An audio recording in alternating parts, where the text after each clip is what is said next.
Deltarune is the alternate universe sequel successor thing to Undertale, and an RPG created by Toby Fox in 2018 that's set to be finished in like 2042. Like Undertale, it's a retro-style RPG where you don't have to kill anyone except for some edge cases. This ever-evolving story of likable characters, heroic prophecy, and averting tragedy continues with each new chapter release every time I hit a major life milestone. So, to commemorate, the halfway mark has been attained.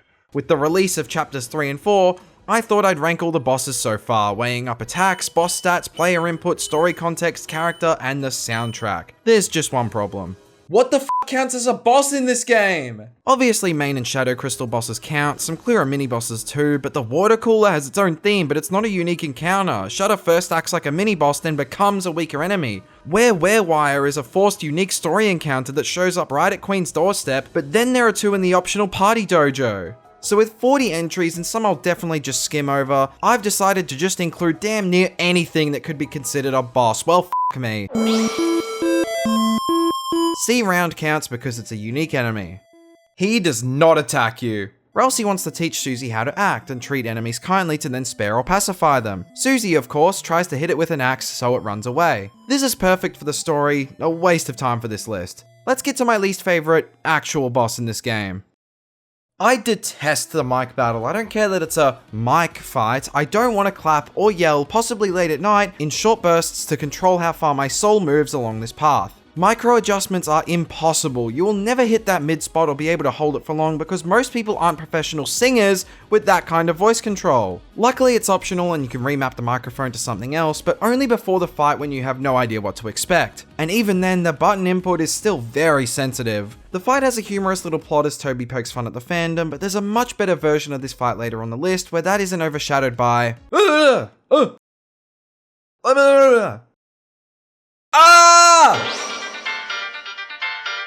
Clover sorta just exists around the Scarlet Forest, and while a charming enough character with its 3 heads of differing personalities, this fight is so dull. She has 2 attacks, both consisting of these tiny balls that slowly shoot off from clubs. You pick topics that she likes to end the encounter. This feels like a regular enemy, but I guess it's a unique forced encounter, so whatever. Alright, I've got the spray bottle ready. Task Manager's Party Dojo rematch. No! Put that away! Is a cute little memory game where she tells you which quadrant to go to, escalating in complexity slightly, with up to 3 whole letters in a row. It's a harmless minigame that isn't too challenging or interesting.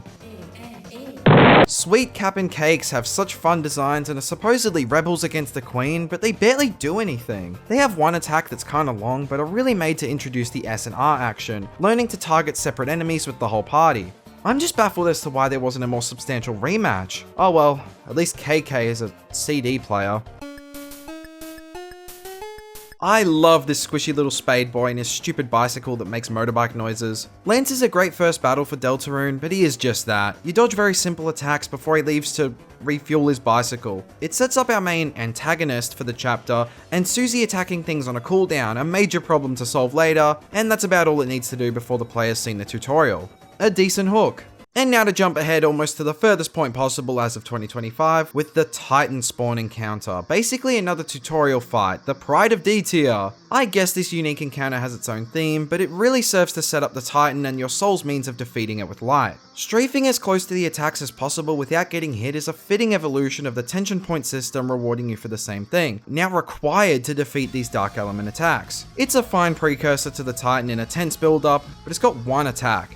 Okay, I know you can't lose this encounter before Lancer stops trying to hit you, but look at my sad little boy. This fight is basically a cutscene, hence the D tier, but my god is it a good one with the versus Susie theme. Susie clearly feels betrayed. We later learn people have gotten close to her in the past just for a cruel joke, so when it seemingly happened again with someone she truly bonded with, she's blinded with rage, seemingly fooled again when it felt so genuine this time. That's until she sees Lancer intentionally holding back, and neither of them want to hurt each other. Lancer just wants to protect her and the king, his dad. From here on, Susie starts to see the value in pacifism, initially to avoid upsetting her friend, before it eventually facilitates much deeper connections as the story continues. Finally in C tier we hit some actual fights again. Lenino and Elnina are themed as the weather hosts of the TV world, but seem to parallel Toriel and Asgore for some Chris-centric angst in this Chris-centric dark world. They're disgustingly sweet, they then fight, break up, and even involve a third party in their relationship dynamics. So while I appreciate that correlation, these two aren't that interesting on their own as their egos split them up mid-battle. Their attacks are just these boring, arcing shapes over and over, and we can only say I love TV, which does nothing because the fight ends after the couple break up. Task Manager is a fine little boss, with the board of letters you have to navigate based on her request, made challenging with the tasks also trying to hit you. It feels less like a minigame here and more avoiding a synergistic pairing of attacks. The shock of the water cooler's unexplainable wrath is hilarious. Like, why the hell does this thing have it out for me? But it really only has this one attack that moves and turns. The intensity of its theme and threatening aura are super funny, and it's sort of tricky at first, but there's not enough anything else to place higher for me. Wire just barely counts as a boss to me, but for what it is, it's got some solid attack variety that it throws out unpredictably and rapidly. It feels more threatening than a regular enemy, even if you do spare it like one, as it prefers your words entertain its fighting spirit than try to comfort it. In a pretty solid glow up, this Clover rematch in the Party Dojo gives it just one more attack that adds some much needed variety. It's good fun as you choose from topics you think it'll like based on the personalities of its various heads, now actually on a timer, which makes the lighthearted gimmick of conversation topics a lot more engaging. The Holy Water Cooler is literally the water cooler fight again, except it's all high and mighty about how you act towards it with this giant fucking list of conditions. It gives less mercy if you flirted with the other water cooler in TV World, or say you flirt with everyone, except it's kind of bugged, where talking to this curtain NPC after flirting with the other water cooler will destroy the flag the Holy Water Cooler checks. Anyway, the rest of this fight is Miss Mizzle, who has this circle attack and that's it, but she adds a bit of personality to this fight I found to be a bit more enjoyable than before. This Party Dojo fight actually shows Lenino and Elnina thriving as a couple again, free of all the main story drama detracting from their previous semi-scripted fight. Here you have to look at the weather forecast and choose the appropriate item to block it out, which grants more mercy. However, I'm stupid. I failed to realize there were different items for each character, so tried blocking out the rain with sunglasses. This combined with the juggling minigame in their last turns aren't anything too special, but certainly more engaging than their last fight back at number 32. Rules Cards Chapter 2 Battle is honestly super creative, as your customized thrash machine from Chapter 1 provides unique attacks for each of its parts. Don't pick the fucking duck parts. Unfortunately, Rules Card is a fucking idiot. The battle centers around a turf war with these little houses where you can corner Rules in 2 turns by rushing diagonally. This is how most players do it, and it's really funny, I believe intentionally so, but it means you miss out on so many cool attacks. Unless you're Germa. This dude's a moron. I mean, I'm winning. What are you talking about? Mouse Wheel is a bunch of mouths tied together that track your soul movements and shoot laser balls for some reason. It's a fairly simple encounter, just a bit higher in C for the stupid pun design and the act of catching them in a cage. It's fun. It feels weird to talk about this Birdly fight first, so what I'll say for now is that it is a variation on his other fights, just with the main goal of building up 100% TP to use Snowgrave, and he only uses this attack with double the spikes than before. Major props to Birdly for confronting us as we force Noel's hand in this route. I hate this fucking route.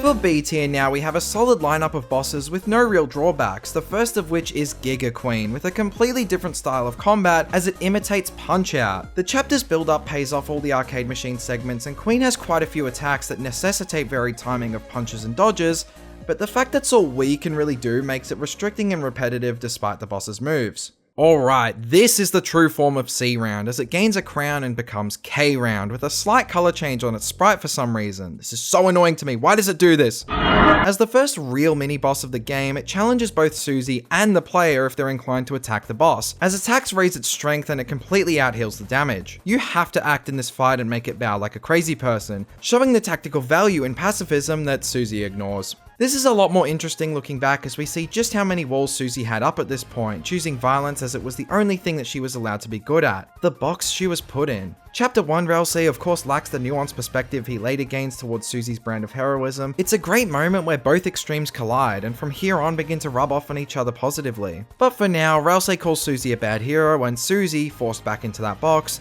decides to embrace it and joins the bad guys. And it's the same fight again except on the other end of the arc with K-Round controlled by Rules Card. Susie starts trying to learn how to solve things non-violently, mainly just for Lancer at first, and comes up with Susie's idea. The fight might otherwise be the same as before, but it's the first boss the party all defeat together, plus throwing Ralsei's fun. Birdley's first fight on the roller coasters is great with his very flashy attacks. I love the freaking spear gun and that he's trying to give out these signals to Queen the whole time, but she's busy with a coloring book. She's got earbuds in. It's just a bit plain with our actions. You just hit the win condition button with everyone and ram into his bumper car. Birdley's second fight is almost exactly the same with a variant on his tornado attack, but there's the novelty of Noelle in your party for this short period, allowing you to play smart with Birdley. He brings in some wires to spice up the difficulty and give you further excuse to play with Noelle's new spells, like Sleep Mist and...